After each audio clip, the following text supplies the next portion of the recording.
canción.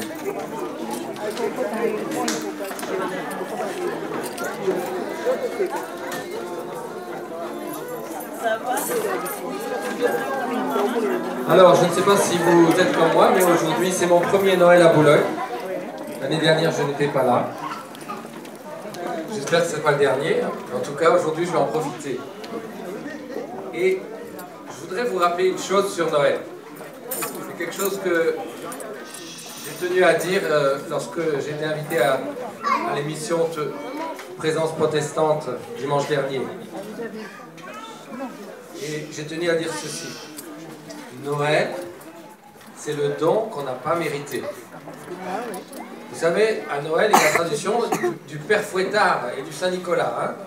Si tu n'as pas été sage, le Père Fouettard va te fouetter. Et si tu as été sage, tu auras un cadeau. Ça laisse entendre que le cadeau, il faut le mériter, n'est-ce pas? Bon, les enfants, n'écoutez pas.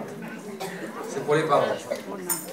Mais le don de Dieu à Noël, c'est un cadeau tellement grand qu'on ne pourra jamais le mériter. Et donc, n'oublions pas le sens de Noël. Le Noël de Jésus-Christ, c'est un don que nous n'avons pas mérité. Nous ne pourrons jamais mériter. Le cadeau de Dieu, ne cherchons pas à le mériter, recevons-le de tout notre cœur, simplement, dans la joie, dans la paix, dans la reconnaissance. Et si nous fêtons Noël, c'est pour recevoir ce don que nous n'avons pas mérité.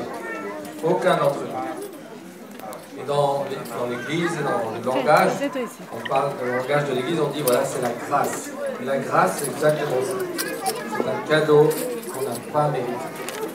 Ça ne veut pas dire, mes chers enfants, que quand vous allez aller voir papa et maman pour faire la commande de Noël, et que papa et maman va dire t'as pas été sage, ben c'est pas grave, le major il a dit même si j'ai pas mérité, je dois avoir un cadeau. Bon, si, bien sûr que si, tu auras un cadeau. Même si tu as fait des bêtises, tu auras un cadeau. C'est ça la grâce et c'est cela Noël qui nous est proposé. Et si nous sommes remplis de cette grâce, de ce don,